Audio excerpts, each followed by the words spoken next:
L'histoire complète d'Isabella Martinez. Un millionnaire s'effondre au sol, haletant, au bord de la mort. Personne ne l'aide, jusqu'à ce qu'une petite fille pauvre de 7 ans s'approche et crie « Calmez-vous, je suis médecin ».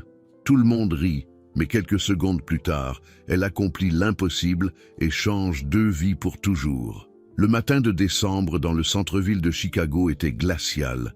Le genre de froid qui traverse votre manteau coûteux comme s'il était fait de papier. Michael Richardson ajusta sa cravate en soie une dernière fois avant de sortir de sa Mercedes noire sur Michigan Avenue. À 40 ans, il était tout ce dont l'Amérique rêve de devenir.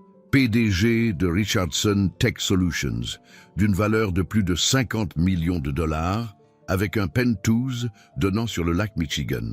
Mais le succès, il l'avait appris à ses dépens, ne pouvait pas combler le vide là où son cœur se trouvait autrefois. Monsieur Richardson, la réunion du conseil d'administration est dans 20 minutes. L'appela son assistante Sarah depuis le siège passager. Michael lui fit signe de la main, marchant déjà vers la tour de verre étincelante qui abritait son empire. Son esprit était ailleurs, comme souvent ces derniers temps, piégé dans les souvenirs du rire de Jennifer, résonnant dans des pièces vides. 3 ans depuis que le cancer l'avait emporté, et chaque matin ressemblait encore à un réveil dans la vie de quelqu'un d'autre. La douleur commença comme une douleur sourde derrière son sternum, comme une indigestion due au stress d'une autre fusion d'entreprises. Michael s'arrêta au coin de Michigan et Wacker, pressant sa main contre sa poitrine. L'heure de pointe matinale coulait autour de lui, des gens d'affaires serrant des tasses de café, leur souffle créant de petits nuages dans l'air glacial. Puis cela le frappa comme un marteau pilon. Le poids écrasant explosa à travers sa poitrine, irradiant dans son bras gauche avec la force d'un train de marchandises. Michael haleta, trébuchant vers l'arrière contre un lampadaire. Sa vision se brouilla, le monde basculant de côté comme si Dieu lui-même avait saisi Chicago et lui avait donné une secousse violente. « À l'aide !» murmura-t-il. Mais le mot sortit à peine comme un souffle. Ses jambes cédèrent et il s'effondra sur le trottoir gelé, son costume à 1000 $ ne le protégeant pas du béton impitoyable. La ville continuait de bouger. Quelques personnes baissèrent les yeux, leur visage montrant ce mélange urbain particulier de préoccupation et d'autopréservation. Quelqu'un sortit un téléphone, mais dans le chaos du moment, personne ne semblait savoir quoi faire. « Appelez le 911 !» cria une femme. « Quelqu'un connaît-il la RCP ?» appela une autre voix. Le monde de Michael rétrécissait à un point de conscience. À travers l'obscurité grandissante, il pouvait entendre des fragments de conversation, sentir la vibration des pas sur le trottoir. Mais tout semblait arriver à quelqu'un d'autre, quelque part très loin. C'est alors qu'il l'entendit. Une petite voix claire perçant la panique comme une cloche. « Calmez-vous, je suis médecin ». La voix appartenait à un enfant, haute et confiante d'une manière qui n'avait absolument aucun sens. À travers sa vision défaillante, Michael vit une petite silhouette se frayant un chemin à travers la foule d'adultes, traînant ce qui ressemblait à une boîte en carton remplie de barres de chocolat. « Bougez, s'il vous plaît, laissez-moi passer !» La voix se rapprochait, plus urgente. « Je peux l'aider. »« Ma chérie, tu dois reculer », dit gentiment un homme plus âgé. « C'est une urgence d'adulte. »« Je suis médecin », insista l'enfant. Et il y avait quelque chose dans cette petite voix, une autorité désespérée, qui fit même hésiter les adultes sceptiques. « S'il vous plaît, faites-moi confiance. Il fait une crise cardiaque et nous n'avons pas beaucoup de temps. » Michael sentit de petites mains sur son poignet, vérifiant son pouls avec une précision qui semblait impossible. Ces mêmes petites mains commencèrent à positionner sa tête, vérifiant ses voies respiratoires, avec des mouvements qui parlaient de vraies connaissances, pas de jeux d'enfant. « Son pouls est faible mais régulier », annonça la voix de l'enfant à la foule. « J'ai besoin que tout le monde recule et lui donne de l'espace pour respirer. Quelqu'un appelle le 911 et dites-leur que nous avons un homme d'environ 40 ans qui fait ce qui semble être un infarctus du myocarde. » Même dans son brouillard, Michael reconnut la terminologie médicale. Ce n'était pas un enfant ordinaire jouant au déguisement. Alors que la conscience lui échappait comme de l'eau entre ses doigts, la dernière chose que Michael Richardson vit fut une paire d'yeux bruns foncés, le regardant avec l'intensité de quelqu'un de bien plus âgé que ses années. Des yeux qui contenaient à la fois une profonde tristesse et une détermination inébranlable. « Restez avec moi, monsieur », murmura la petite voix. « Je ne vous laisserai pas mourir. Pas aujourd'hui. » Isabella Martinez, 7 ans, vendait des bonbons dans les rues de Chicago depuis 8 mois maintenant. Depuis que sa grand-mère, Rosa, ne pouvait plus faire des doubles quarts à l'entreprise de nettoyage. Mais aujourd'hui était différent. Aujourd'hui, elle n'était pas juste Isabella la vendeuse de bonbons. Elle était le docteur Isabella Martinez, exactement comme Mama avait toujours rêvé qu'elle le devienne. « Monsieur, pouvez-vous m'entendre » Isabella s'agenouilla à côté de Michael, ses petites mains étonnamment stables pendant qu'elle vérifiait son pouls au poignet. La foule autour d'eux était devenue silencieuse, regardant cette scène impossible se dérouler. Un enfant, à peine assez grand pour atteindre la taille de la plupart des adultes, prenait le contrôle d'une urgence médicale avec la confiance d'un médecin expérimenté. Les lèvres de Michael devenaient bleues, sa respiration superficielle et laborieuse. Isabella avait vu cela auparavant dans les manuels médicaux que sa mère avait laissés, dans les vidéos YouTube qu'elle regardait à la bibliothèque publique quand elle aurait dû jouer avec d'autres enfants. « J'ai besoin que quelqu'un chronomètre ça », annonça Isabella, commençant les compressions thoraciques avec une force surprenante. Sa technique était parfaite, les mains positionnées exactement au-dessus du sternum, les coudes verrouillés, comprimant d'au moins 5 cm de profondeur. Comptez à haute voix, 30 compressions, puis je donnerai des respirations de secours. « Chérie, où as-tu appris ça ?» demanda Madame Chen, la femme âgée qui tenait le magasin de fleurs à proximité et qui avait regardé Isabella vendre des bonbons tous les jours. « Ma maman me l'a enseigné », répondit Isabella sans briser le rythme. « 1, 2, 3, 4. Elle a dit « Les médecins n'abandonnent jamais, ne cessent jamais de se battre pour la vie. » 15, 16, 17. La foule commença à murmurer entre eux. Certains sortirent leur téléphone pour enregistrer. D'autres appelèrent des membres de leur famille pour leur parler du miracle qu'ils étaient en train de voir. Mais Isabella n'entendait rien de tout cela. Son monde entier s'était rétréci à l'homme sous ses mains et au rythme régulier des compressions vitales. 28, 29, 30. Isabella inclina la tête de Michael en arrière, souleva son menton et donna 2 respirations de secours, regardant sa poitrine se soulever et retomber. Elle avait pratiqué cette séquence des centaines de fois sur le vieux mannequin de RCP au centre communautaire, mais jamais sur une vraie personne, jamais quand la vie réelle de quelqu'un était en jeu. Au loin, les sirènes hurlaient, se rapprochant à chaque seconde qui passait. « Allez, monsieur !» murmura Isabella entre les compressions. « Vous avez des gens qui vous aiment. Ne les quittez pas encore. Ne les quittez pas comme ma maman m'a quitté. » Les paupières de Michael tremblèrent. Un petit halètement s'échappa de ses lèvres. « Il répond !» cria quelqu'un dans la foule. Isabella vérifia immédiatement son pouls à nouveau, plus fort maintenant, plus régulier. Sa couleur s'améliorait, la teinte bleue disparaissant de ses lèvres. Elle l'avait fait. Elle l'avait vraiment fait. Les ambulanciers arrivèrent juste au moment où les yeux de Michael commençaient à s'ouvrir, confus et flous, mais indéniablement vivants. L'ambulancier en chef, un homme robuste nommé Dave, avec 20 ans d'expérience, jeta un coup d'œil à la scène et secoua la tête avec étonnement. « Qui a fait la RCP ?» demanda Dave, posant son équipement. Chaque doigt dans la foule pointa vers Isabella, qui était maintenant assise tranquillement à côté de Michael, tenant sa main et lui parlant d'un ton doux et rassurant. « Petite fille, » dit Dave gentiment, « tu viens de sauver la vie de cet homme. Où as-tu appris à faire ça ?» Isabella leva les yeux vers lui avec ces mêmes yeux sombres et sérieux qui avaient captivé Michael quelques instants plus tôt. « Ma maman était le docteur Elena Martinez. Elle m'a enseigné que la connaissance est la seule chose que personne ne peut jamais vous enlever. » Alors que les ambulanciers chargèrent Michael sur une civière, il réussit à saisir la petite main d'Isabella avec une force surprenante. « Comment tu t'appelles » murmura-t-il d'une voix rauque. « Isabella Martinez, » répondit-elle. « Et ne vous inquiétez pas, monsieur, l'hôpital va bien prendre soin de vous maintenant. » Mais alors que les portes de l'ambulance se fermaient et que Michael était emmené vers l'hôpital général de Chicago, aucun d'entre eux n'aurait pu imaginer que ce n'était que le début d'une histoire qui changerait leur de vie pour toujours. De retour sur le trottoir, Isabella ramassa sa boîte de barres de chocolat, la plupart éparpillées et oubliées dans le chaos. Demain, elle reviendrait au même coin, et les gens la verraient comme juste une autre gamine pauvre, essayant de gagner quelques dollars. Ils n'avaient aucune idée qu'ils venaient d'assister à la naissance d'une légende. Le docteur Amanda Foster dirigeait le service des urgences de l'hôpital général de Chicago depuis 15 ans. Elle pensait avoir tout vu. Crise cardiaque, accident de voiture, overdose, blessure par balle, tout le spectre de la tragédie et de la résilience humaine.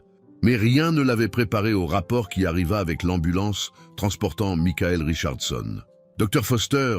appela l'ambulancier Dave Williams alors qu'il faisait rouler Michael à travers les portes automatiques. « Vous n'allez pas croire celle-là. La RCP a été effectuée par un enfant de 7 ans dans la rue. Technique parfaite, exécution de manuel. Je n'ai jamais rien vu de tel. » Amanda haussa un sourcil, mais se concentra sur son patient. Michael Richardson était stable maintenant, conscient et réactif, sa couleur bonne malgré l'épuisement évident de son événement cardiaque. L'ECG préliminaire montrait des signes clairs d'un infarctus du myocarde, mais quiconque avait effectué la RCP l'avait gardé en vie assez longtemps pour une intervention médicale appropriée. « Monsieur Richardson, je suis le docteur Foster. Comment vous sentez-vous » ? « Comme si j'avais été frappé par un camion », réussit à dire Michael, sa voix rauque. « Mais vivant grâce à une petite fille. Est-ce qu'elle va bien ? Quelqu'un s'est-il assuré qu'elle rentrait chez elle en sécurité ? »« Monsieur, nous devons nous concentrer sur vous maintenant, » répondit Amanda, bien qu'elle prit une note mentale pour faire un suivi sur l'enfant plus tard. « Vous avez eu une crise cardiaque et nous devons vous emmener immédiatement au laboratoire de cathétérisme. » Alors qu'il préparait Michael pour un cathétérisme cardiaque d'urgence, Amanda ne pouvait pas se débarrasser de l'histoire de l'ambulancier.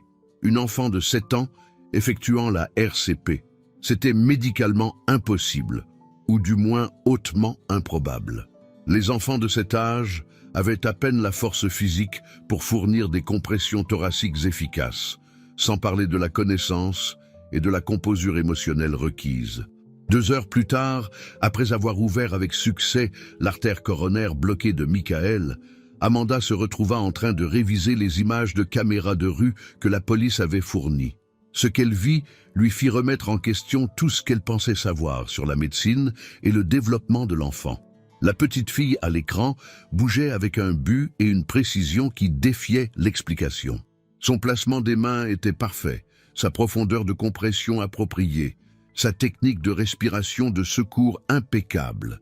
Elle gérait même la foule, donnait des instructions claires aux passants et maintenait un timing parfait tout au long de toute la séquence. « Docteur Foster », l'infirmière Patricia Hendricks frappa à la porte de son bureau. « Il y a quelqu'un ici qui demande après Monsieur Richardson. Elle dit qu'elle est la fille qui l'a aidée. » Amanda leva les yeux des images, curieuse. « Faites-la entrer !»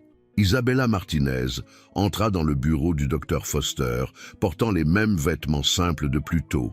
Jeans décolorés, veste violette usée et des chaussures qui avaient connu des jours meilleurs. Mais sa posture était confiante, son regard direct et intelligent. « Je voulais m'assurer qu'il allait bien », dit simplement Isabella. « Monsieur Richardson, est-ce qu'il va aller bien ?»« Et tu es Isabella Martinez.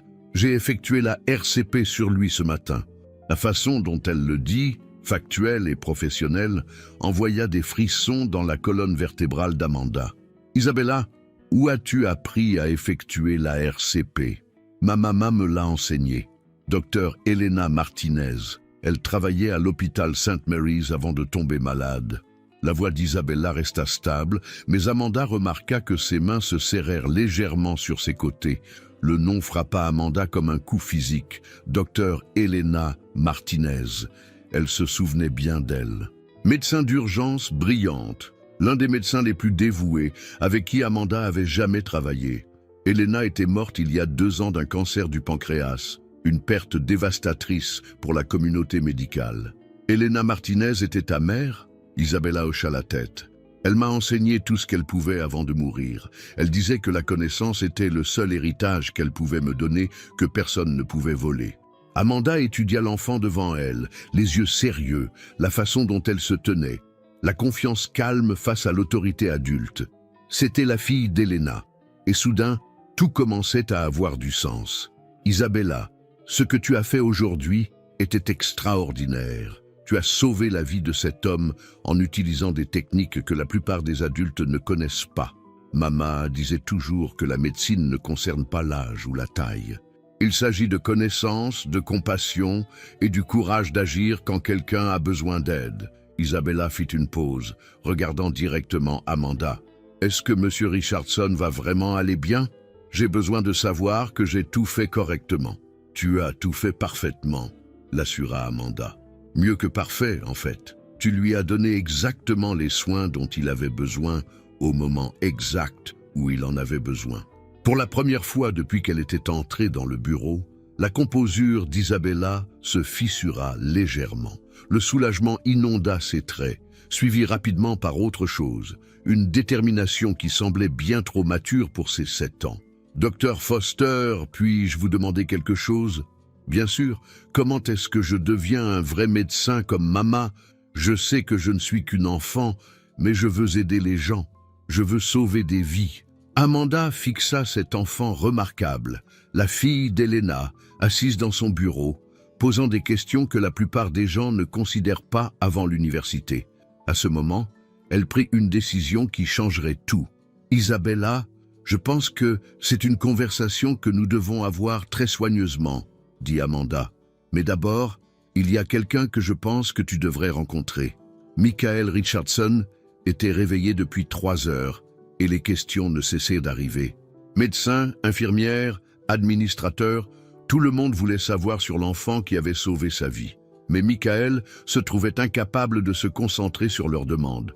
Chaque fois qu'il fermait les yeux, il voyait ses yeux sombres et sérieux, le regardant avec une intensité qui semblait impossiblement familière. « Monsieur Richardson !» Le docteur Foster frappa doucement à la porte de sa chambre. « Il y a quelqu'un ici qui veut prendre de vos nouvelles. La jeune dame qui vous a aidé ce matin. » Le moniteur de fréquence cardiaque de Michael accéléra immédiatement. « S'il vous plaît, faites-la entrer. » Isabella Martinez entra dans la chambre 314 avec la même confiance tranquille qu'elle avait montrée dans la rue. Elle était encore plus petite que Michael ne se souvenait, à peine assez grande pour voir par-dessus son lit d'hôpital. Mais il y avait quelque chose dans sa présence qui remplissait la pièce. « Comment vous sentez-vous, Monsieur Richardson ?» demanda Isabella, sa voix professionnellement préoccupée mais chaleureuse. « Grâce à vous, je suis vivant, » répondit Michael, étudiant son visage soigneusement. Il y avait quelque chose de si familier dans ses traits, quelque chose qui tirait sur des souvenirs qu'il ne pouvait pas tout à fait saisir. « J'ai besoin de vous remercier correctement. Ce que vous avez fait, cela a pris un courage incroyable. » Isabella haussa les épaules comme si sauver des vies était quelque chose qu'elle faisait tous les mardis. Mama disait toujours que le courage n'est pas l'absence de peur, c'est faire ce qui est juste, même quand on a peur. Votre maman semble être une femme sage. Elle l'était. La voix d'Isabella portait un poids de perte qu'aucun enfant de 7 ans ne devrait avoir à porter. Docteur Elena Martinez. Elle est morte quand j'avais 4 ans. Les mots frappèrent Michael comme une autre crise cardiaque. Docteur Elena Martinez. Le nom s'écrasa dans sa conscience, apportant avec lui un flot de souvenirs qu'il avait essayé désespérément d'enterrer.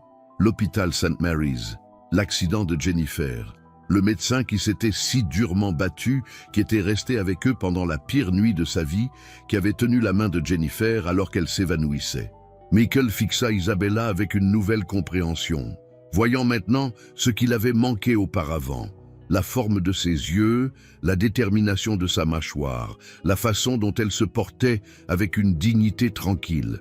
Elle était la fille d'Elena Martinez, la fille de la femme qui avait essayé de sauver sa femme. « Votre mère ?» murmura Michael, sa voix épaisse d'émotion. « Elle a essayé de sauver ma femme il y a 3 ans, Jennifer Richardson. » Les yeux d'Isabella s'élargirent de reconnaissance.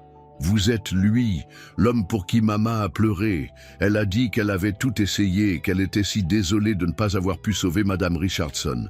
Elle a tout donné, » dit Michael, les larmes commençant à couler librement. Votre mère était extraordinaire. Elle s'est battue pour Jennifer comme si elle était de la famille.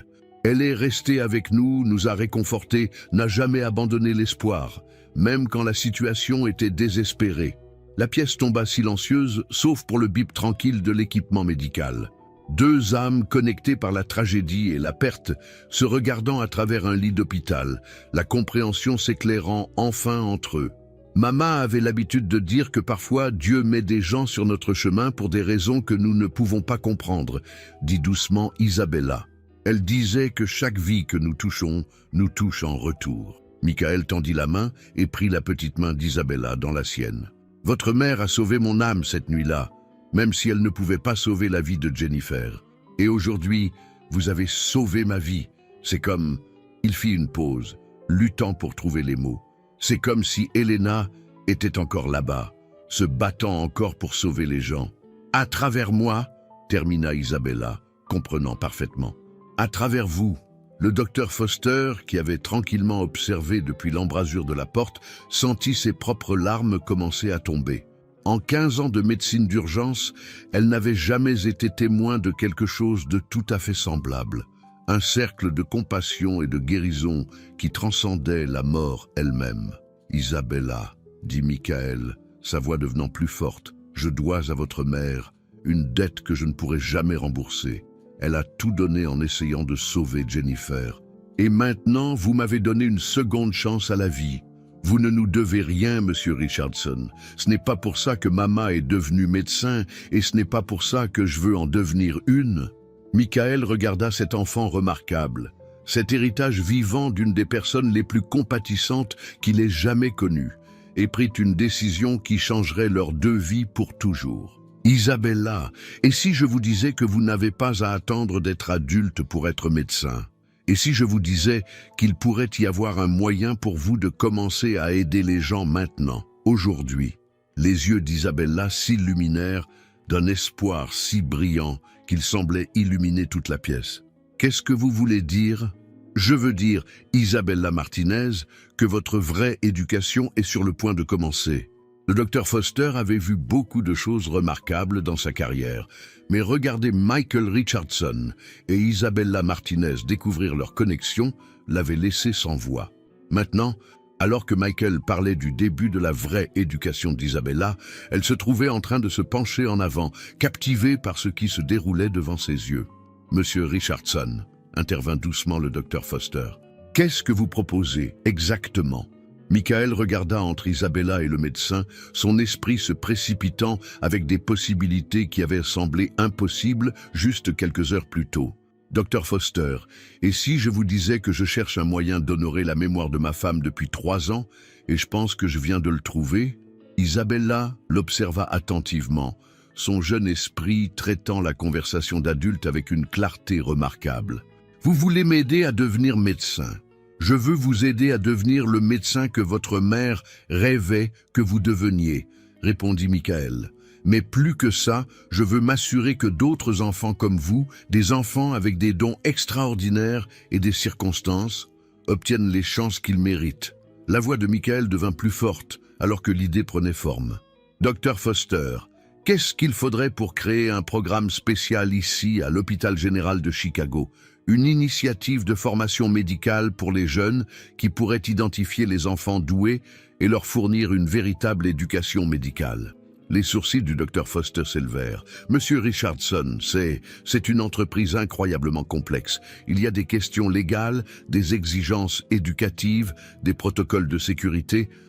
Tout cela peut être résolu avec une planification appropriée et un financement adéquat, » interrompit Michael. « Je parle de créer quelque chose de révolutionnaire, un programme qui n'attend pas que les enfants grandissent avant de nourrir leurs dons. » Le cœur d'Isabella battait si vite qu'elle pouvait l'entendre dans ses oreilles. « Vous voulez dire que je pourrais vraiment apprendre, comme vraiment apprendre la médecine, pas seulement dans de vieux manuels, mais de vrais médecins, avec une supervision appropriée et des modifications adaptées à l'âge. »« Oui, » dit Michael, se tournant vers le docteur Foster. « Docteur, vous avez vu ce qu'Isabella a fait aujourd'hui. Ce n'était pas de la chance ou une coïncidence. C'était de la formation, de la connaissance et des capacités naturelles.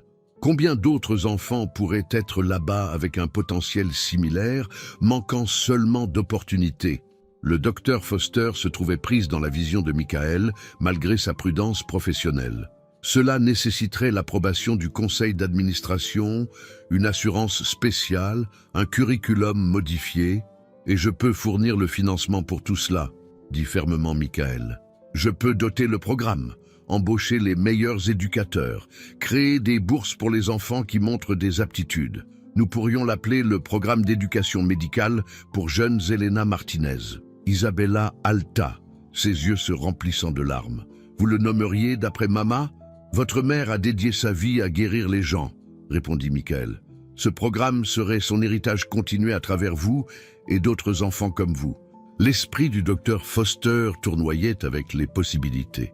Si nous pouvions le concevoir correctement, avec la sécurité comme priorité absolue, cela pourrait révolutionner la façon dont nous pensons à l'éducation médicale. Les enfants apprennent les langues le plus facilement quand ils sont jeunes. Pourquoi pas les concepts médicaux aussi? Exactement, dit Michael, son acumen commercial prenant le dessus. Nous pourrions commencer avec l'anatomie de base, la physiologie, la certification de premiers secours. À mesure que les enfants mûrissent, nous pourrions élargir le curriculum.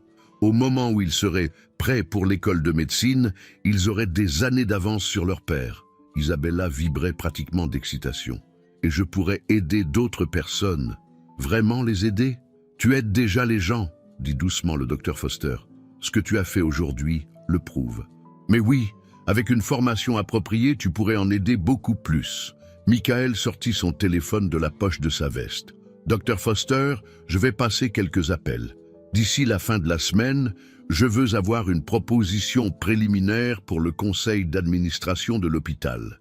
Isabella, je veux que tu réfléchisses au type de médecin dont tu aimerais apprendre. Tous les types, répondit immédiatement Isabella. Médecine d'urgence comme Mama, mais aussi pédiatrie, chirurgie, cardiologie. Elle fit une pause, regardant directement Michael. Surtout la cardiologie. Je veux apprendre comment réparer les cœurs. Le symbolisme n'échappa à aucun d'entre eux. Isabella voulait réparer les cœurs, littéralement et figurativement. Il y a encore une chose, dit Michael, sa voix devenant sérieuse. Isabella, ce programme serait exigeant. Il nécessiterait du dévouement, des études, du travail acharné. Es-tu prête pour ça? Isabella redressa ses épaules, et pendant un moment elle ressembla exactement à sa mère pendant ces heures désespérées, essayant de sauver Jennifer. Monsieur Richardson, je me prépare pour ça toute ma vie. Mama disait toujours que nos dons ne nous appartiennent pas vraiment. Ils appartiennent aux gens que nous sommes censés aider. Michael sentit son propre cœur, nouvellement réparé et battant régulièrement, se remplir d'émotions. Alors, commençons. 2 semaines après la crise cardiaque de Michael, la salle de conférence de l'hôpital général de Chicago bourdonnait de tension.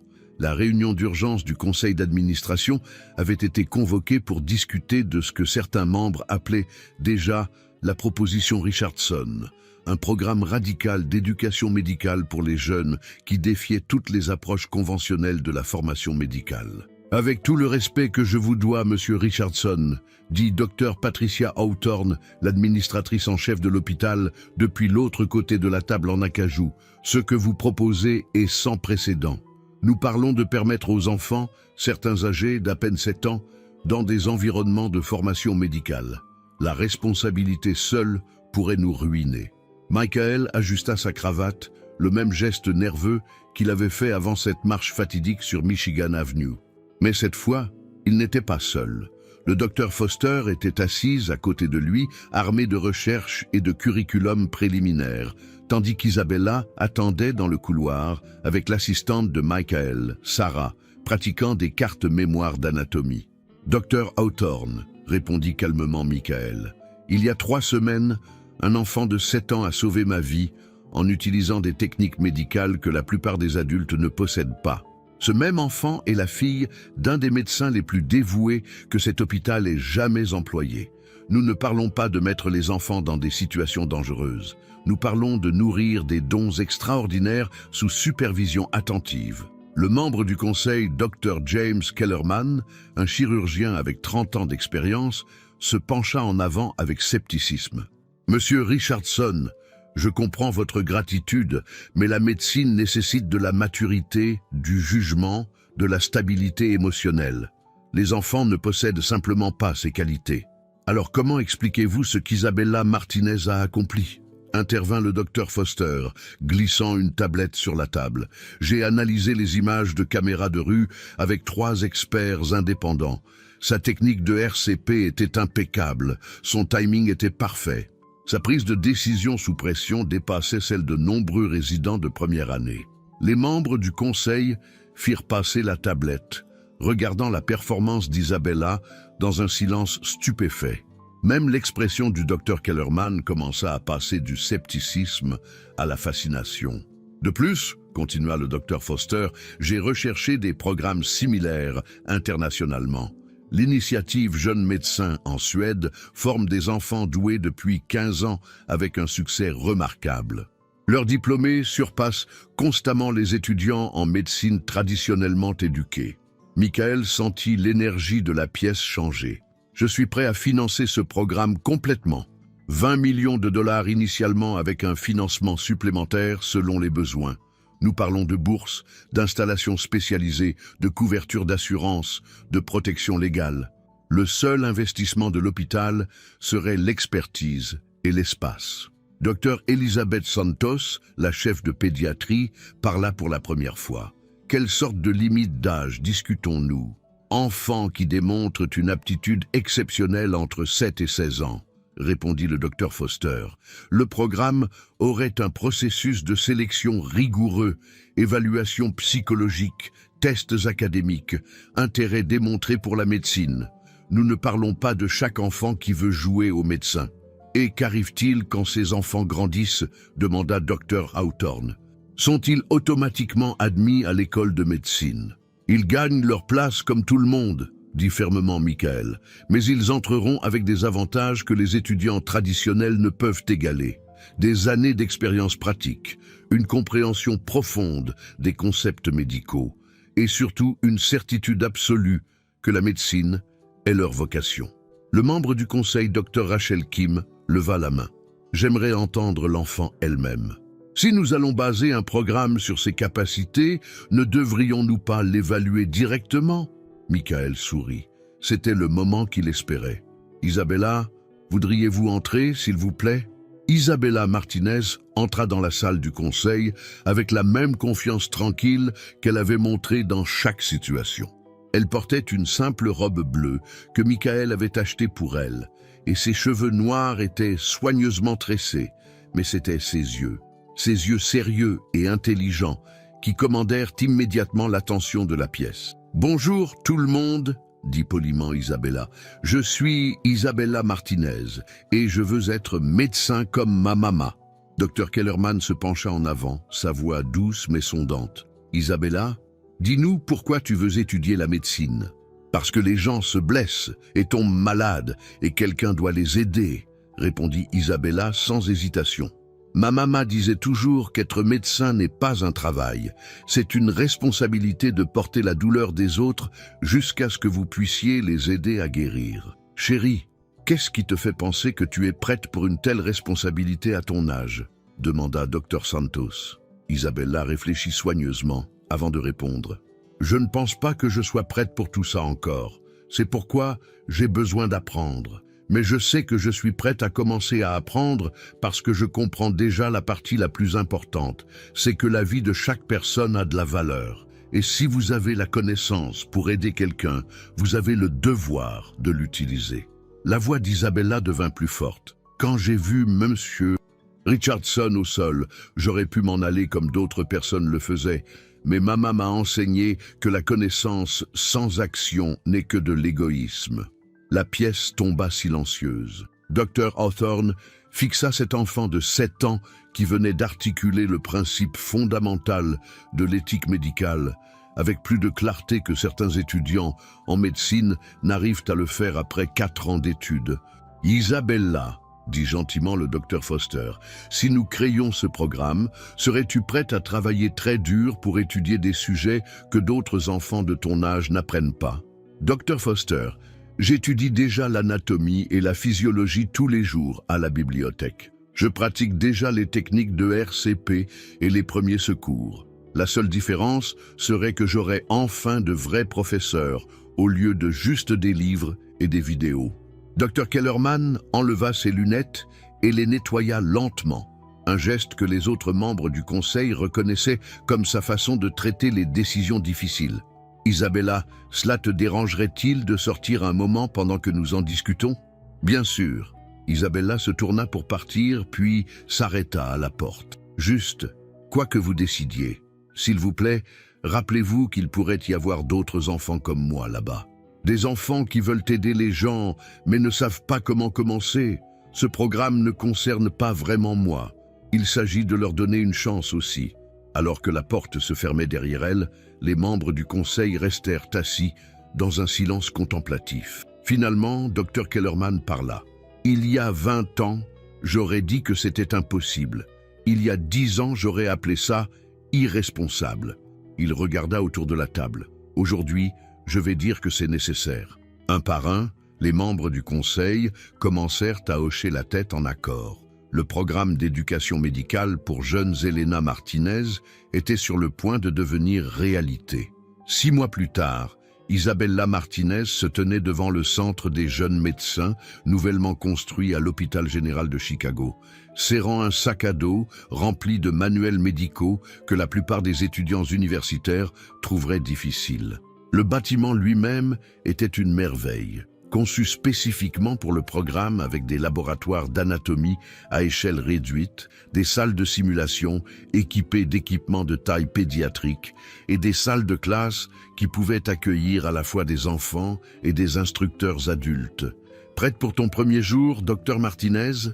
demanda Michael Richardson en utilisant le titre honorifique qui était devenu le surnom d'Isabella autour de l'hôpital.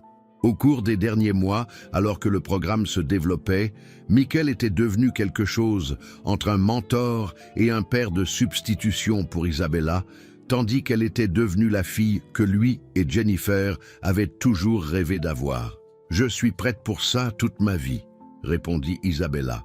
Mais Michael pouvait entendre l'excitation nerveuse dans sa voix.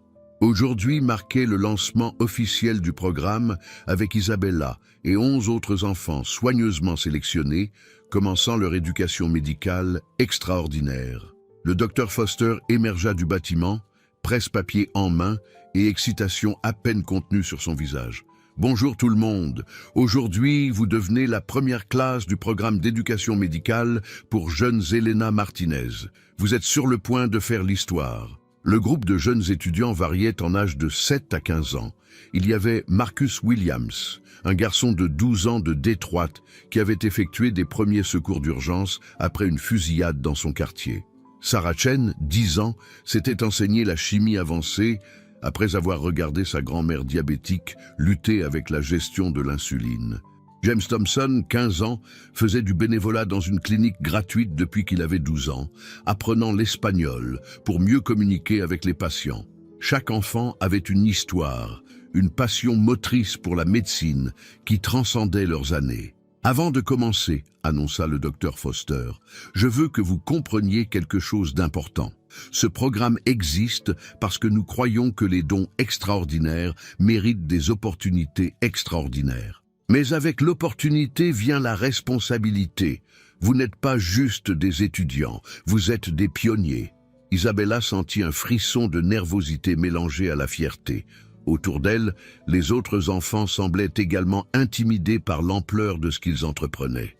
Leur premier instructeur était Dr Michael Chen, un professeur d'anatomie renommé qui s'était porté volontaire pour adapter son curriculum d'école de médecine pour leurs besoins uniques. « Bienvenue à l'introduction à l'anatomie humaine », commença-t-il en les menant dans un laboratoire spécialement conçu. « Aujourd'hui, nous allons commencer avec le système cardiovasculaire.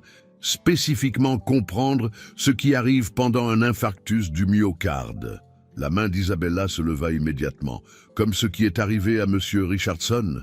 Exactement comme ce qui est arrivé à Monsieur Richardson, confirma Dr. Chen. Isabella, cela te dérangerait-il de partager avec la classe ce que tu as observé pendant sa crise cardiaque? Pendant l'heure suivante, Isabella se retrouva au centre d'une discussion qui passa fluidement entre son expérience du monde réel et la théorie médicale avancée. Les autres enfants posèrent des questions qui démontraient non seulement la curiosité, mais une véritable compréhension de concepts complexes. La belle chose concernant les jeunes esprits, expliqua Dr. Chen au Dr. Foster par la suite, c'est qu'ils ne savent pas ce qui est censé être trop difficile pour eux. Ils approchent les concepts médicaux avec la même ouverture qu'ils apportent à l'apprentissage des langues ou des mathématiques. À l'heure du déjeuner, les enfants avaient couvert du matériel qui prend typiquement des semaines aux étudiants en médecine de première année à maîtriser. Mais plus important encore, ils avaient commencé à former des liens les uns avec les autres et avec leurs instructeurs qui allaient au-delà des relations traditionnelles, professeurs-étudiants.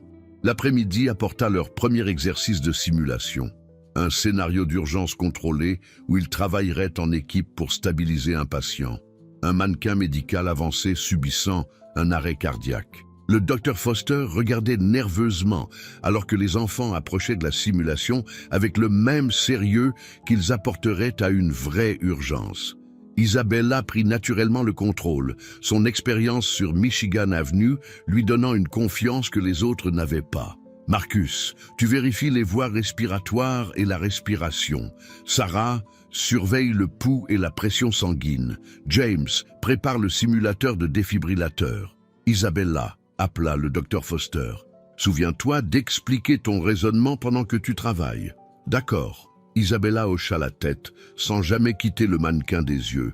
La première priorité en arrêt cardiaque est la RCP immédiate pour maintenir le flux sanguin vers les organes vitaux. Nous devons évaluer le rythme avant la défibrillation parce que tous les patterns d'arrêt cardiaque ne répondent pas au choc électrique. Alors que la simulation progressait, le Dr. Foster se trouvait étonné par le travail d'équipe intuitif des enfants et les capacités de leadership naturel d'Isabella. Ce n'étaient pas juste des enfants intelligents jouant aux médecins. Ils développaient de vrais instincts médicaux sous des conditions soigneusement contrôlées. « Excellent travail, tout le monde !» annonça le Dr. Foster alors que la simulation se terminait. « Vous venez de démontrer des compétences avec lesquelles beaucoup d'étudiants infirmiers luttent. » Après que les autres enfants soient partis pour la journée, Isabella s'attarda dans le laboratoire d'anatomie, étudiant des modèles du cœur humain avec une intensité qui rappelait Elena Martinez au Dr. Foster. « Isabella, comment te sens-tu concernant le programme ?»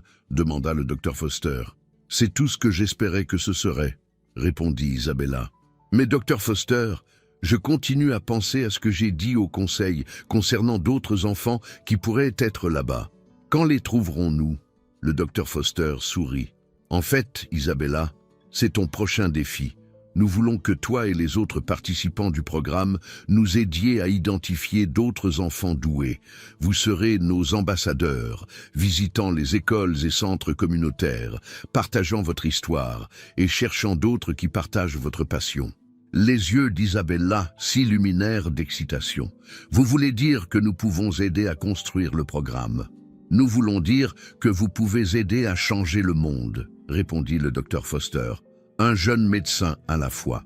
3 mois dans le programme, Isabella Martinez se retrouva assise dans un studio de télévision dans le centre-ville de Chicago, face aux lumières intenses et aux caméras de Chicago Morning Live. Le producteur avait promis que ce serait une interview amicale, mais Isabella pouvait sentir le poids de l'attente pressé sur ses petites épaules. Et nous sommes de retour dans 5, 4, 3...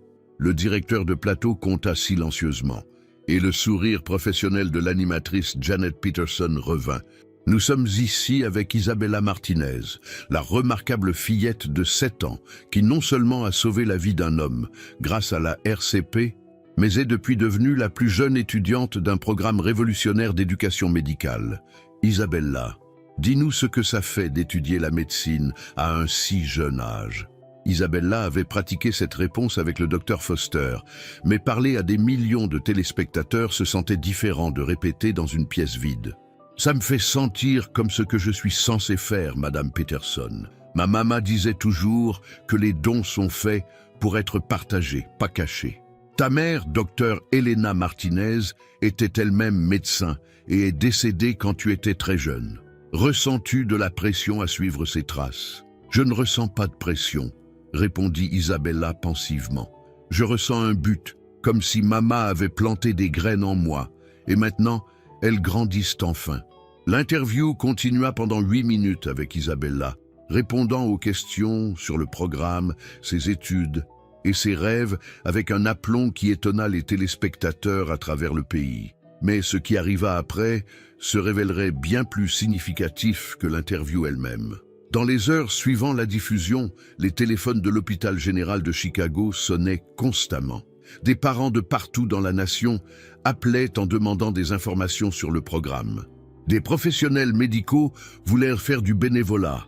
Des experts en éducation demandaient des informations sur le curriculum, mais toute l'attention n'était pas positive. « Docteur Foster, nous avons un problème », dit Michael Richardson, faisant irruption dans son bureau le lundi matin suivant avec une pile de journaux et d'imprimés. « Regardez ces titres. » Le docteur Foster les lut avec une inquiétude croissante. « Exploitation d'enfants déguisés en éducation » du Chicago Tribune. « Poussons-nous les enfants trop fort » du USA Today. « Les dangers de la formation médicale pour mineurs » du Journal of Medical Ethics. « Ça empire » continua Michael. Le département de l'éducation de l'Illinois lance une enquête sur notre curriculum. Il questionne si nous violons les lois sur le travail des enfants. Et il y a un groupe appelé Protecting Childhood qui organise des protestations. Isabella, qui travaillait tranquillement sur ses devoirs d'anatomie dans le coin du bureau du docteur Foster, leva les yeux avec inquiétude. Vont-ils fermer le programme? Pas si j'ai quelque chose à dire là-dessus, répondit fermement le docteur Foster. Mais Isabella, tu dois comprendre quelque chose. Quand tu changes le monde résiste. Il y aura toujours des gens qui pensent que les enfants devraient rester dans leurs boîtes assignées. La critique s'intensifia quand Dr Harold Beckman, un psychologue pour enfants proéminent, publia un éditorial intitulé « Le phénomène Isabella Martinez, voler l'enfance aux enfants ». Il y argumentait que le programme plaçait une pression irréaliste sur de jeunes esprits et pouvait causer des dommages psychologiques à long terme. Ces enfants sont demandés à confronter la mortalité, la souffrance et des décisions de vie ou mort à un âge où ils devraient jouer avec des jouets et apprendre l'arithmétique de base, écrivit Dr Beckman. Peu importe à quel point ils peuvent paraître doués, il manque du développement émotionnel nécessaire pour gérer de si lourdes responsabilités. La critique piquait, mais elle galvanisa aussi le soutien de sources inattendues. Dr Maria Santos, une experte renommée en développement de l'enfant de Harvard, publia un contre-argument défendant le programme. L'histoire est remplie d'exemples de jeunes extraordinaires qui ont accompli des choses remarquables quand on leur a donné des opportunités appropriées, écrivit Dr Santos. Mozart composait des symphonies à 8 ans. Mary Anning découvrait des fossiles importants, enfant. Nous devons distinguer entre l'exploitation et nourrir de vrais dons. Plus important encore, le soutien vint de la communauté médicale elle-même. Des médecins proéminents commencèrent à partager des histoires de jeunes qui avaient montré une aptitude médicale précoce, mais avaient été découragés de poursuivre leurs intérêts jusqu'à bien plus tard dans la vie. Dr A. Benjamin Wright, chef de chirurgie à Johns Hopkins, écrivit une lettre particulièrement puissante au Chicago Tribune. « J'ai observé Isabella Martinez en action pendant une visite à l'hôpital général de Chicago. Ce que j'ai vu n'était pas un enfant poussé au-delà de ses limites, mais une jeune personne recevant enfin l'éducation que ses dons extraordinaires demandaient. Nier de telles opportunités, au nom de protéger l'enfance, c'est gaspiller quelques-uns des plus grands potentiels de l'humanité. » La controverse atteignit son apogée quand le Conseil de l'éducation de l'État programma des audiences formelles pour déterminer si le programme répondait aux standards légaux et éthiques. Isabella et les autres participants du programme seraient requis de témoigner sur leurs expériences. « Es-tu nerveuse concernant l'audience ?» demanda le docteur Foster à Isabella la nuit d'avant. « Un peu, » admit Isabella, « mais maman avait l'habitude de dire que la vérité a son propre pouvoir.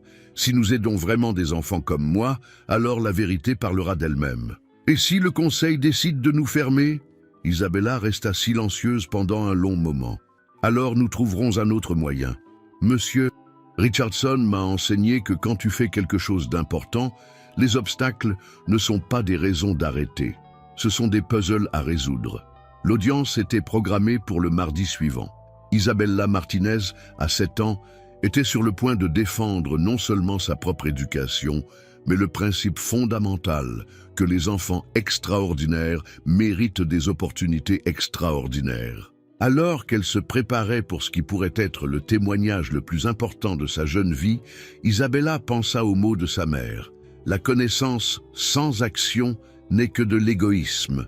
Demain, elle devrait prouver que l'action qu'il prenait n'était pas seulement bénéfique pour elle, mais essentielle pour d'autres enfants doués qui méritaient la même chance de faire une différence. L'avenir du programme d'éducation médicale pour jeunes Elena Martinez est peut-être la question plus large de comment la société nourrit les jeunes esprits exceptionnels, reposerait sur les mots d'une fillette de 7 ans qui avait déjà sauvé une vie et était déterminée à en sauver beaucoup plus. La salle d'audience du Conseil de l'éducation de l'État de l'Illinois était bondée au-delà de sa capacité le mardi matin, avec des foules supplémentaires regardant sur télévision en circuit fermé dans les salles adjacentes. Les représentants des médias remplissaient les premiers rangs, tandis que les professionnels médicaux, éducateurs et parents entassaient chaque siège disponible.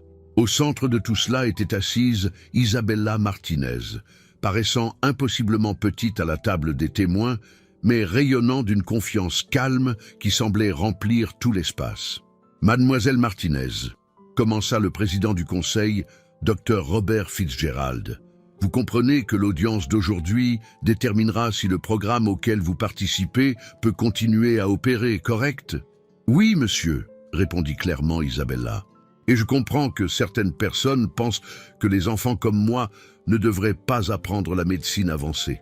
Nous voulons entendre votre perspective sur cette question. Dans vos propres mots, parlez-nous de votre expérience dans le programme. » Isabella s'était préparée pour ce moment pendant des semaines, mais alors qu'elle regardait la mère de visage, certains soutenants, d'autres sceptiques, elle sentit le poids de représenter non seulement elle-même, mais chaque enfant doué qui avait jamais été dit qu'il était trop jeune pour poursuivre ses rêves. « Quand ma maman était en train de mourir, » commença Isabella, sa voix stable malgré l'émotion du souvenir, « elle m'a enseigné tout ce qu'elle pouvait sur la médecine, non pas parce qu'elle voulait me faire grandir trop vite, mais parce qu'elle pouvait voir qu'aider les gens était ce que j'étais censé faire. » La salle était absolument silencieuse, chaque personne suspendue à ses mots. Pendant 3 ans après la mort de maman, j'ai continué à étudier seul, lisant ses livres médicaux, regardant des vidéos, pratiquant sur des poupées, mais personne ne croyait qu'une petite fille pouvait vraiment comprendre la médecine. Quand M. Richardson a eu sa crise cardiaque, j'ai enfin pu utiliser ce que j'avais appris. J'ai sauvé sa vie, non pas parce que j'essayais d'être adulte, mais parce que j'étais enfin moi-même. Le membre du conseil Dr Patricia Williams se pencha en avant. « Isabella, certains experts s'inquiètent qu'étudier la médecine à ton âge pourrait nuire à ton développement émotionnel. Comment réponds-tu à cette préoccupation ?»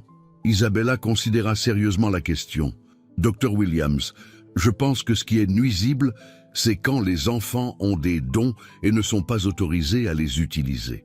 Chaque jour dans le programme, j'apprends comment les corps fonctionnent et comment aider les gens à se sentir mieux. Ça ne me rend pas triste ou effrayé. Ça m'excite pour l'avenir. Mais qu'en est-il des activités normales d'enfance ?» pressa Dr Williams. « Ne te manque-t-il pas de jouer à des jeux, regarder des dessins animés, juste être une enfant normale ?»« Je joue à des jeux, » répondit Isabella avec un léger sourire. « Je joue à des jeux d'anatomie, quiz médicaux, scénarios de simulation. Je regarde des vidéos de procédures médicales et des documentaires éducatifs. La différence, c'est que ma version du plaisir se trouve être d'apprendre comment sauver des vies. Dr Harold Beckman, le psychologue qui avait écrit de manière critique sur le programme, parla depuis l'audience. « Isabella, ne penses-tu pas que les enfants de ton âge devraient être protégés de l'exposition à la souffrance et à la mort ?» L'expression d'Isabella devint plus sérieuse. « Dr Beckman, j'avais 4 ans quand j'ai regardé ma maman mourir du cancer. J'ai appris sur la souffrance et la mort, que je sois dans un programme médical ou non. La différence, c'est que maintenant j'apprends comment lutter contre ces choses au lieu de me sentir juste impuissante. » La réponse envoya des murmures à travers la foule. Même Dr Beckman semblait pris au dépourvu par la franchise de la réponse d'Isabella. « Laissez-moi vous demander quelque chose de différent, » dit la vice-présidente du conseil, Dr Jennifer Lee. « Si ce programme n'existait pas, que feriez-vous à la place? J'étudierais encore la médecine seule, exactement comme je le faisais avant, » répondit immédiatement Isabella. Je lirai encore des manuels médicaux à la bibliothèque, pratiquerai encore les techniques de RCP, rêverai encore de devenir médecin comme Mama. La seule différence, c'est que maintenant, j'ai de vrais professeurs m'aidant à apprendre correctement et des amis qui comprennent pourquoi la médecine compte pour moi. À ce moment, les portes de la salle d'audience s'ouvrirent brutalement. Un garde de sécurité de l'hôpital se précipita, suivi par Dr Foster, tous deux paraissant paniqués. « Dr Fitzgerald !» appela Dr Foster avec urgence. « Je suis désolé d'interrompre, mais nous avons une situation d'urgence. Il y a eu un accident de plusieurs voitures juste devant le bâtiment. Plusieurs blessés et nos ambulances sont retardées à cause du trafic. » Quand la salle éclata en confusion alors que les gens se tournaient pour regarder dehors, à travers les grandes fenêtres, ils pouvaient voir les conséquences de ce qui semblait être une collision sérieuse impliquant au moins 3 véhicules. « L'hôpital le plus proche est à 15 minutes, » continua Dr Foster essoufflé. « Nous avons des gens blessés qui ont besoin d'attention médicale immédiate. » Sans hésitation, Isabella se leva de la table des témoins. « Dr Foster, je peux aider. » « Isabella, non !» protesta Dr Fitzgerald. « C'est exactement ce qui nous préoccupe, exposer les enfants à des situations traumatisantes. » Mais Isabella se dirigeait déjà vers la porte, sa formation médicale prenant complètement le dessus. « Des gens sont blessés, c'est plus important qu'une audience. » Plusieurs des professionnels médicaux dans l'audience la suivirent immédiatement, incluant Dr Beckman, qui dit plus tard qu'il avait agi purement par instinct. Ce qui arriva ensuite fut enregistré par des douzaines de caméras de téléphone portables et d'équipes de nouvelles qui couvraient l'audience. Dehors du bâtiment, Isabella Martinez, portant encore la robe formelle qu'elle avait choisie pour son témoignage, commença immédiatement à trier les victimes de l'accident avec une compétence qui laissa les professionnels expérimentés stupéfaits. « Cet homme a probablement une commotion cérébrale et possible saignement interne, » annonça-t-elle, s'agenouillant à côté du conducteur de la première voiture. « Il a besoin de transport immédiat. Cette femme a un bras cassé et des lacérations, mais signes vitaux stables.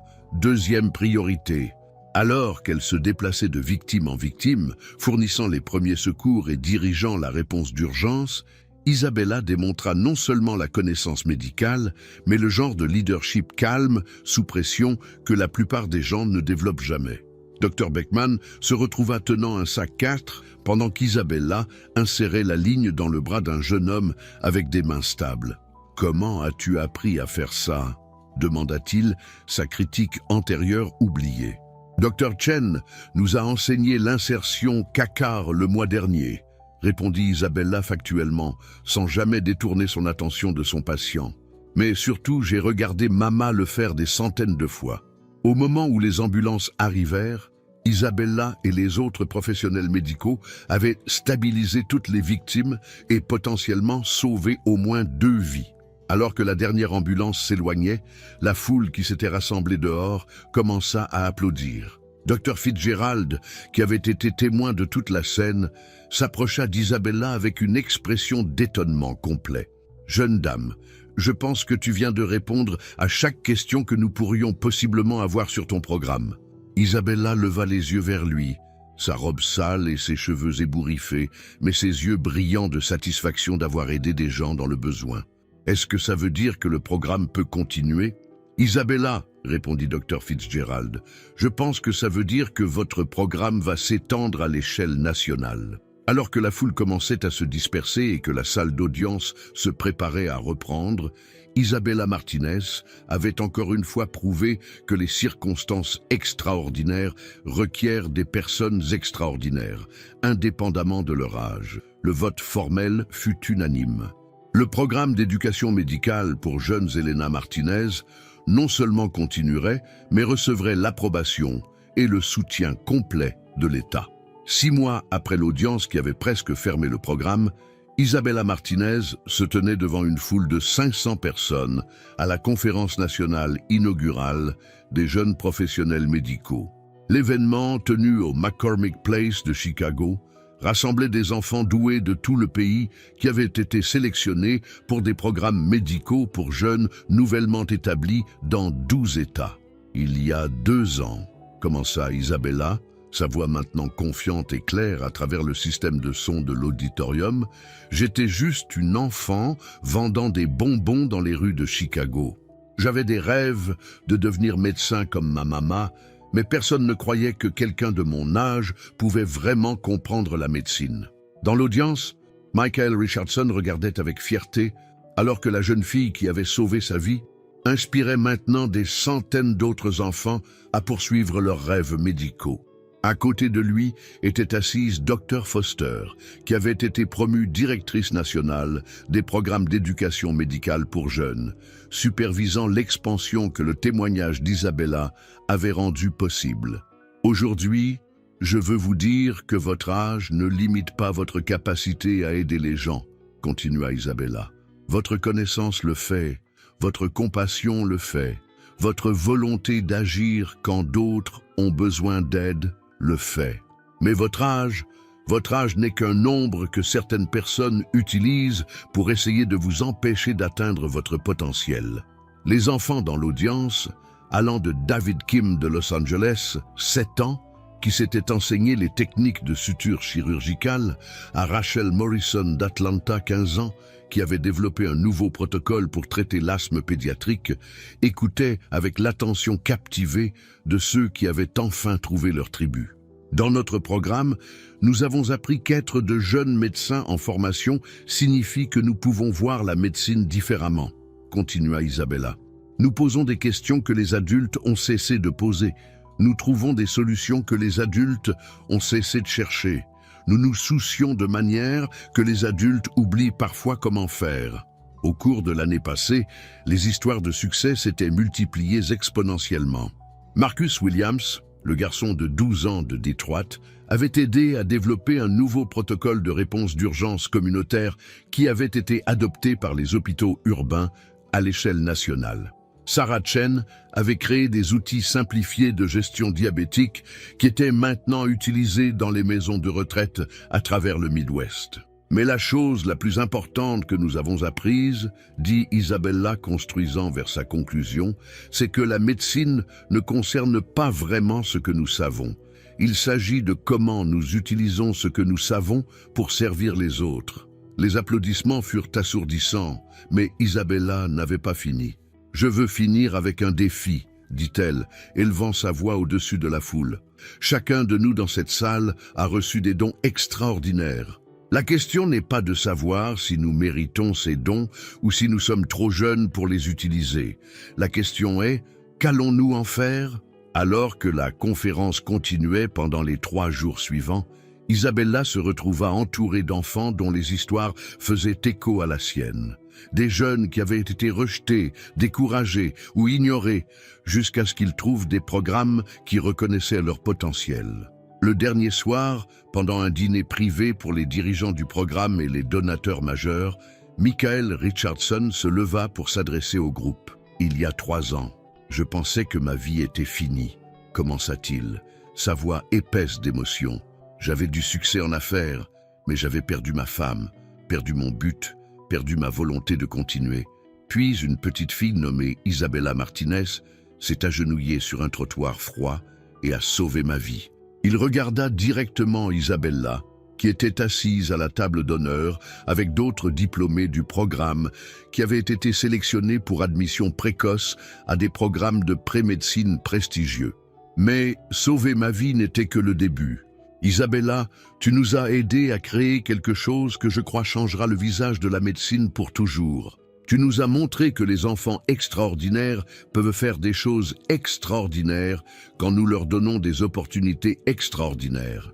Michael fit une pause, atteignant dans la poche de sa veste, ce qui m'amène à une annonce que j'attends de faire depuis plusieurs mois. La salle tomba silencieuse d'anticipation. La Fondation Elena Martinez s'engage à 100 millions de dollars pour établir des programmes d'éducation médicale pour jeunes dans les 50 États dans les 5 prochaines années. Nous allons nous assurer qu'aucun enfant avec les dons d'Isabella n'ait jamais plus à étudier seul dans des livres de bibliothèque. La salle éclata en applaudissements, mais Michael leva la main pour le silence. Il y a encore une chose. Isabella, voudrais-tu venir ici un moment ? Isabella s'approcha du podium, curieuse et légèrement nerveuse de ce que Michael pourrait dire ensuite. Isabella Martinez, dit formellement Michael, par ordre du conseil de direction de la Fondation Elena Martinez, tu es par les présentes nommée plus jeune ambassadrice jamais nommée pour l'éducation médicale pour jeunes. Ton travail sera de voyager dans le pays identifiant les enfants doués, inspirant les jeunes à poursuivre la médecine et s'assurant que chaque enfant avec une vocation médicale ait la chance d'y répondre. Isabella fixa Michael avec choc. Vous voulez dire que je peux aider à trouver d'autres enfants comme moi ? Tu peux aider à construire une armée de jeunes guérisseurs, répondit Michael, exactement comme ta mère l'aurait voulu. 5 ans après cette matinée qui changea la vie sur Michigan Avenue, Isabella Martinez, 12 ans, se tenait dans la salle d'urgence de l'hôpital pour enfants de Philadelphie face au moment le plus important de sa jeune carrière. L'appel était venu à 3 ans du matin. Un tremblement de terre massif avait frappé Haïti et une équipe médicale d'urgence était assemblée. Ils avaient besoin de quelqu'un qui pouvait communiquer avec des enfants effrayés en espagnol. Quelqu'un qui comprenait les protocoles de traumatisme pédiatrique. Quelqu'un qui pouvait travailler efficacement dans des conditions chaotiques. Ils avaient besoin d'Isabella Martinez. « Isabella, es-tu absolument certaine de cela ?» demanda Dr Foster au téléphone satellite depuis Chicago. « Ce n'est pas une simulation ou un environnement contrôlé, c'est une vraie zone de catastrophe avec de vrais dangers. » Dr Foster, Mama disait toujours que le moment où vous devenez médecin n'est pas quand vous obtenez votre diplôme, c'est quand vous choisissez pour la première fois de porter la douleur de quelqu'un d'autre, répondit Isabella, vérifiant sa trousse médicale une dernière fois. Je me prépare pour ce moment toute ma vie. Michael Richardson, maintenant président de l'Initiative médicale mondiale pour jeunes, regardait Isabella avec un mélange de fierté et d'inquiétude. Au fil des années, elle était devenue la fille qu'il n'avait jamais eue, tandis qu'il était devenu la figure paternelle dont elle avait désespérément besoin. Leur lien, forgé dans la tragédie et renforcé par le but, avait créé quelque chose de beau. Une famille construite sur une mission partagée plutôt que sur le sang partagé. Les conditions seront difficiles, avertit Dr Maria Santos, la chef d'équipe qui avait spécifiquement demandé Isabella pour la mission. Provisions limitées, barrières linguistiques, enfants traumatisés qui peuvent ne pas faire confiance aux adultes en uniformes médicaux. C'est exactement pourquoi vous avez besoin de moi, dit Isabella avec confiance tranquille. Les enfants font confiance aux autres enfants, et parfois le meilleur médicament est simplement de montrer à quelqu'un qu'il n'est pas seul.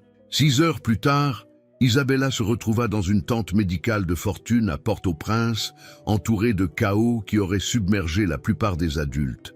Des bâtiments s'étaient effondrés, des familles étaient séparées et des enfants blessés arrivaient en flux constant.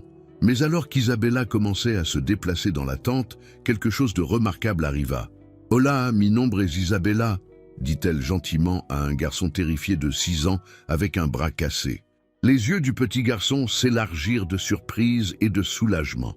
Voici quelqu'un qui ressemblait à sa sœur, parlait sa langue et comprenait d'une manière ou d'une autre exactement à quel point il était effrayé. « Comment te llamas » demanda Isabella. « Miguel » murmura le garçon. « Bien, Miguel » répondit Isabella, examinant soigneusement son bras. « Estás a salvo » La nouvelle se répandit rapidement dans le camp de réfugiés qu'il y avait un jeune médecin qui pouvait parler aux enfants dans leur propre langue. Pas seulement l'espagnol, mais le langage universel de l'enfance lui-même. Bientôt, Isabella avait une file de jeunes patients qui avaient refusé traitement des travailleurs médicaux adultes, mais acceptaient volontiers les soins de quelqu'un qui était comme eux. Dr Santos regardait avec étonnement alors qu'Isabella travaillait. « Elle ne traite pas seulement leurs blessures, observa-t-elle à son collègue, elle guérit leur peur. Carmen, appela Isabella à une fille de 9 ans avec déshydratation sévère. Donde está tu mamá? Mamá está perdida. No la puedo encontrar, répondit Carmen. Isabella s'agenouilla à côté de la civière de Carmen, prenant sa petite main. Carmen, il y a beaucoup de gens qui cherchent les familles perdues, mais maintenant mon travail est de m'assurer que tu es forte et en bonne santé pour quand ta maman te trouve. Peux-tu m'aider à faire ça? Carmen hocha solennellement la tête, acceptant finalement les fluides 4 que les travailleurs médicaux adultes essayaient d'administrer pendant des heures. Alors que la journée progressait, Isabella se retrouva au centre d'une unité d'urgence pédiatrique improvisée, coordonnant les soins pour des dizaines d'enfants tout en enseignant aux volontaires locaux les techniques médicales de base. Sa fluidité en espagnol, combinée avec sa connaissance médicale et sa capacité naturelle à se connecter avec les enfants effrayés, la rendait inestimable pour l'effort de secours. « Isabella » appela Dr Santos pendant un bref répit. « Nous venons de recevoir un message que CNN International veut t'interviewer sur le travail que tu fais ici.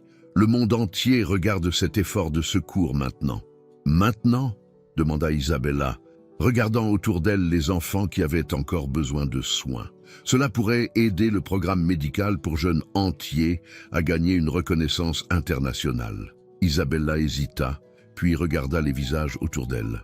Les enfants qui avaient tout perdu mais avaient trouvé du réconfort dans les soins de quelqu'un qui comprenait leur monde. « Dr Santos, dites à CNN que s'ils veulent m'interviewer, ils peuvent le faire ici pendant que je travaille. Mais je ne quitte pas ces enfants pour une opportunité de photo. » L'interview qui suivit, diffusée en direct à des millions de téléspectateurs dans le monde, devint l'une des pièces de journalisme télévisées les plus puissantes jamais enregistrées.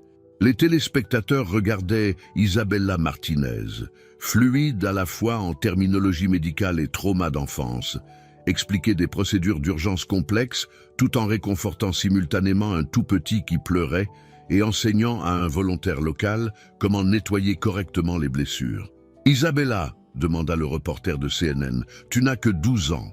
Comment gères-tu le poids émotionnel de voir tant de souffrance ?» Isabella regarda directement dans la caméra, tenant la main d'un jeune garçon qui avait été blessé dans le tremblement de terre. « Ma maman m'a enseigné qu'être médecin signifie porter la douleur des autres jusqu'à ce que vous puissiez les aider à guérir. Ces enfants ne sont pas juste des patients pour moi, ce sont mes frères et sœurs. Quand vous aimez quelqu'un, prendre soin d'eux n'est pas un fardeau, c'est un privilège. » De retour à Chicago, Michael Richardson regardait la diffusion avec des larmes coulant sur son visage. Dr Foster était assise à côté de lui, également ému par ce qu'il voyait. « Amanda, » murmura Michael, « regardez ce que nous avons créé. Regardez ce que la fille d'Elena est devenue. » « Pas seulement la fille d'Elena, » répondit doucement Dr Foster. « Elle est notre fille à tous maintenant, et elle montre au monde ce qui est possible quand nous croyons aux jeunes au lieu de les limiter. » L'interview déclencha un mouvement international. En quelques semaines, les candidatures pour les programmes médicaux pour jeunes affluèrent de 43 pays. Isabella était devenue non seulement un symbole d'accomplissement jeune, mais la preuve que l'avenir de la médecine résidait dans nourrir les dons où qu'ils apparaissent, indépendamment de l'âge ou des circonstances. 6 mois plus tard, Isabella retourna à Chicago comme la plus jeune personne jamais à s'adresser à l'Organisation mondiale de la santé. Se tenant devant les délégués de 194 pays, Elle parla avec l'autorité de quelqu'un qui s'était prouvé dans les circonstances les plus difficiles imaginables. Il y a 5 ans, j'étais une petite fille vendant des bonbons dans la rue, rêvant de devenir médecin comme ma maman, commença Isabella. Aujourd'hui, je me tiens devant vous non pas comme une exception, mais comme un exemple de ce qui est possible quand nous cessons de limiter les enfants et commençons à les autonomiser. Elle fit une pause, regardant l'assemblée de dirigeants mondiaux et professionnels médicaux. Ma maman, Dr Elena Martinez, est morte en croyant que la connaissance et la compassion pouvaient changer le monde. Elle avait raison. Mais elle n'aurait pas pu imaginer que son rêve grandirait en un mouvement mondial qui a maintenant formé plus de 5000 jeunes professionnels médicaux dans 67 pays. Les applaudissements debout durèrent 7 minutes. Alors qu'Isabella concluait son discours, elle pensa à cette matinée froide de décembre, quand elle s'était agenouillée à côté de Michael Richardson sur un trottoir de Chicago. Elle pensa aux mains de sa mère lui enseignant à vérifier un pouls, à la détermination de Michael d'honorer la mémoire d'Elena, à la volonté de Dr Foster de croire aux rêves impossibles. L'avenir de la médecine n'est pas seulement écrit par ceux d'entre nous dans cette salle, dit Isabella en conclusion. Il est écrit par chaque enfant doué qui rêve de guérir les autres. Notre travail n'est pas de les protéger de ce rêve, c'est de leur donner les outils pour en faire une réalité. Ce soir-là, lors d'un dîner privé célébrant l'expansion mondiale des programmes médicaux pour jeunes, Isabella se retrouva seule avec Michael pendant quelques moments. « Maman serait fière, n'est-ce pas ?» demanda tranquillement Isabella. Michael la serra dans ses bras comme rentrée à la maison. « Isabella, ta maman a commencé quelque chose de beau quand elle sauvait des vies dans sa salle d'urgence, mais tu l'as transformée en quelque chose d'extraordinaire. Tu as prouvé que la guérison n'a pas de limite d'âge, que la compassion ne nécessite pas de diplôme et que parfois les plus petites mains peuvent porter les plus grands rêves. » Alors qu'Isabella regardait autour de la salle, remplie de jeunes médecins en formation du monde entier, elle comprit finalement que cela n'avait jamais vraiment été à propos d'elle. Il s'agissait de chaque enfant qui avait jamais été dit qu'il était trop jeune pour faire une différence. Chaque rêve qui avait été rejeté comme impossible. Chaque don qui avait été négligé parce qu'il venait dans un paquet inattendu. La petite fille qui avait autrefois pleuré sur les manuels médicaux de sa mère était devenue la jeune femme qui s'assurerait qu'aucun autre enfant avec des mains guérisseuses n'aurait jamais à apprendre seul. Dr Isabella Martinez, plus honorifique maintenant, mais gagnant sa place une vie sauvée à la fois, avait transformé l'héritage de sa mère en l'avenir de l'humanité. Et la meilleure partie, elle ne faisait que commencer.